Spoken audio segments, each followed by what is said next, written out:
સુરતની વરાછા એસબીઆઈ બેંકમાં 50 લાખની લૂંટ મામલે સુરત ક્રાઇમ બ્રાન્ચે બિહારની કુખ્યાત કુંદન ભગત ગેંગના વધુ એક સાગરીતની બિહારના પૂર્વ ચંપારણ જિલ્લામાંથી ધરપકડ કરી છે. સુરતના એલએચ રોડ ઉપર આવેલી વરાછા એસબીઆઈ બેંકમાં ગત 27મી એપ્રિલના રોજ હથિયારધારી લૂંટારોએ ફિલ્મી ઢબે ઘૂસી બેંક કર્મચારીઓ અને ગ્રાહકોને બંધક બનાવી અંદાજે 50 લાખ રૂપિયાની લૂંટ ચલાવી હતી. બનાવ બાદ સુરત ક્રાઇમ બ્રાન્ચ દ્વારા અલગ અલગ ટીમો બનાવી તપાસ શરૂ કરવામાં આવી હતી. તપાસ દરમિયાન 1000થી વધુ સીસીટીવી કેમેરા, ટેકનિકલ સર્વેલન્સ અને હ્યુમન ઇન્ટેલિજન્સના આધારે સમગ્ર ગેંગ સુધી પહોંચવામાં સફળતા મળી હતી. તપાસમાં સામે આવ્યું કે આ સમગ્ર લૂંટનો માસ્ટર માઇન્ડ કુંદન ભગત છે, જે હાલ બિહારની જેલમાં બંધ હોવા છતાં જેલમાંથી ગેંગ ઓપરેટ કરી રહ્યો હતો. ક્રાઇમ બ્રાન્ચે અગાઉ ઉત્તર પ્રદેશમાંથી શુભમ ઠાકુર અને વિકાસસિંહ રાજપૂતને ઝડપી પાડ્યા હતા. હવે વધુ તપાસ દરમિયાન બિહારના મોતીહારી જિલ્લામાંથી મંતીશ કુમાર ઉર્ફે મુકેશ કુમાર રાયની ધરપકડ કરવામાં આવી છે. પોલીસ તપાસ મુજબ આરોપીએ બેંક અને ભાગવાના રૂટની રેકી કરવામાં મહત્વની ભૂમિકા ભજવી હતી. આરોપીને ટ્રાન્ઝિટ રિમાન્ડ ઉપર સુરત લાવવામાં આવ્યો છે અને તેની પાસેથી વધુ પૂછપરછ હાથ ધરવામાં આવી રહી છે. વરાછા વિસ્તારમાં એસબીઆઈ બેંકમાં એક લૂંટનો બનાવ બનેલો હતો, જેની અંદર 6 થી 7 ઈસમો, હથિયારધારી ઈસમો એ બેંકમાં ઘૂસી ગયેલા હતા અને બેંકમાંથી મોટી સંખ્યામાં રકમની લૂંટ કરીને તો ભાગી ગયા હતા. આ લૂંટના જે બનાવ છે એને ધ્યાને રાખીને તાત્કાલિક લોકલ પોલીસ સ્ટેશન, લોકલ ડીસીપીની ટીમ, એમના સેક્ટર સાહેબની ટીમ અને સાથે સાથે ક્રાઇમ બ્રાન્ચ આ ગુનાને ડિટેક્ટ કરવા માટે તાત્કાલિક લાગી ગઈ હતી. અલગ અલગ 10થી વધુ ટીમો ક્રાઇમ બ્રાન્ચની અને સાથે સાથે પોલીસ સ્ટેશનની ટીમો આની પાછળ ડિટેક્ટ કરવા માટે લાગેલી હતી. સમગ્ર શહેરના જે વિશ્વાસ પ્રોજેક્ટ છે ગુજરાત ગવર્મેન્ટનો, એ વિશ્વાસ પ્રોજેક્ટ અંતર્ગત લગાવેલા તમામ કેમેરા, 1000થી વધુ કેમેરા અને આસપાસના વિસ્તારના તમામ કેમેરા એમાં ચેક કરવામાં આવ્યા હતા અને હ્યુમન ઇન્ટેલિજન્સ અને ટેકનિકલ ઇન્ટેલિજન્સ આધારે આ આખો જે લૂંટનો બનાવ છે, એસબીઆઈ બેંક લૂંટનો બનાવ, એ કુંદન ભગતની ગેંગ દ્વારા કરવામાં આવ્યા હોવાનું પ્રસ્થાપિત થયું હતું. કુંદન ભગત હાલ પટનાની જેલમાં છે. કુંદન ભગતને આવનારા દિવસોમાં સુરત શહેર પોલીસ ટ્રાન્સફર વોરંટ આધારે એની પણ પટના જેલમાંથી એની ધરપકડ કરીને સુરત શહેરમાં લાવવાની છે. આ કુંદન ભગતે આખી આ જે લૂંટનો બનાવ છે એનો અંજામ જેલમાંથી બેઠા બેઠા જ પ્લાન કર્યો હતો.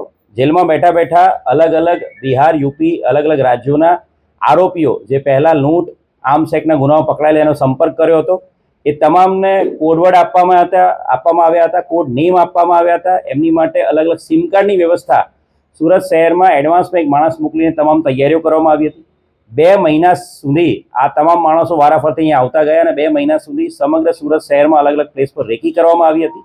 અને રેકી કર્યા બાદ વરાછાની આ એસબીઆઈ બેંક, જ્યાં અલગ અલગ કન્સ્ટ્રક્શનના કામ ચાલુ હતા, રસ્તા થોડા ખાડાખડિયાવાળા અને લોકોની મૂવમેન્ટ ઓછી હતી, એટલે આ બેંકને ટાર્ગેટ કરવામાં આવી હતી. લૂંટ કર્યા બાદ આ તમામ માણસો જે આરોપીઓ છે એ સુરત ગ્રામ્ય વિસ્તારમાં પોતાના વાહનો, ત્યાં જે ચોરી કરેલા વાહનો છે એ ચોરી કરેલા વાહનો ફેંકીને ભાગી ગયા હતા. ક્રાઇમ બ્રાન્ચને આ ગુનાને ડિટેક્ટ કરવામાં ખૂબ મોટી સફળતા જે તે સમયે જ ફક્ત 4 દિવસના ટૂંકા ગાળામાં મળી ગઈ હતી અને આરોપીઓ આઈડેન્ટિફાઈ કરીને ઉત્તર પ્રદેશના અયોધ્યા જિલ્લો અને ગોંડા જિલ્લો, ત્યાંની લોકલ પોલીસની મદદથી શુભમ ઠાકુર અને વિકાસસિંહ રાજપૂત, 2 આરોપીની ઓલરેડી ધરપકડ થઈ ચૂકેલી છે અને આ 2 આરોપીની પૂછપરછમાં વધુ આગળ જે ડિટેક્શનમાં મદદ મળી હતી અને 2 આરોપીની પૂછપરછ ઇન્ટ્રોગેશન આધારે બિહારના ઈસ્ટ ચંપારણ જિલ્લાનો જે આરોપી છે મંતીશ ઉર્ફે મુકેશ કુમાર, એને આઈડેન્ટિફાઈ કરવામાં આવ્યો હતો અને પીઆઈ જે અમારા પરમાર સેશન, પરમાર ક્રાઇમ બ્રાન્ચના, એની એક આખી ટીમ અમે લોકોએ બિહાર રવાના કરી હતી. બિહારના ઈસ્ટ ચંપારણ, પૂર્વ ચંપારણ અને મોતીહારી જિલ્લા, એ બંને જિલ્લાઓમાં ત્યાંની લોકલ પોલીસનો સંપર્ક કરવામાં આવ્યો, ત્યાંની મદદ લેવામાં આવી અને ક્રાઇમ બ્રાન્ચની ટીમ સતત 8 દિવસ સુધી ત્યાં હાજર રહીને અલગ અલગ લોકોને પૂછપરછ કરીને, ત્યાં ખાનગી પહેરવેશમાં, ખાનગી કપડામાં ત્યાં રહીને ત્યાંના લોકોની પૂછપરછ કરીને અને અલગ અલગ ગામડાઓમાં સતત વિઝિટ કરીને આજે આરોપી જે રોજે રોજ પોતાના નિવાસ બદલતો હતો, રોજે રોજ પોતાના ગામડામાંથી ભાગતો ફરતો હતો, એ આરોપી મંતીશ કુમાર ઉર્ફે મુકેશ કુમારને 30મી મેના રોજ એને પકડી પાડવામાં આવ્યો છે. ત્યાંના મોતીહારી જિલ્લાના બિરતી બજાર ચોક પોલીસ સ્ટેશન વિસ્તારમાંથી એને પકડી પાડવામાં આવ્યો છે. આ જે આરોપી છે મંતીશ કુમાર, એને વિજય નામના આરોપી સાથે સીધો સંપર્ક હતો. વિજય એ આરોપી આ બેંક લૂંટમાં પણ એ ઇન્વોલ્વ છે. વિજયને હાલ ધરપકડ કરવાની બાકી છે, પરંતુ વિજય દ્વારા આ આરોપી મુકેશ કુમારનો સંપર્ક થયો હતો અને આ બંને જણા સાથે અહીંયા આવેલા હતા.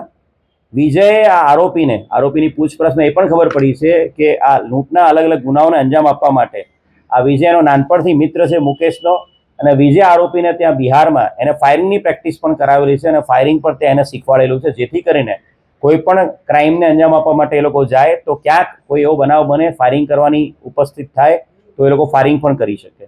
આ વિજય છે એને હાલ પકડવાનો બાકી છે, પરંતુ એનો આ ખાસ મિત્ર જે મંતીશ કુમાર ઉર્ફે મુકેશ કુમાર, એને ઈસ્ટ ચંપારણથી પકડી પાડવામાં મોટી સફળતા મળી છે. અને આ મંતીશની હાલ બિહારથી ત્યાંથી ટ્રાન્ઝિટ રિમાન્ડ આધારે લાવીને ધરપકડ કરવામાં આવી છે. આગામી દિવસોમાં એના રિમાન્ડ લેવામાં આવશે અને રિમાન્ડ લઈને વધુ આની અંદર જે આરોપી પકડવાનો બાકી છે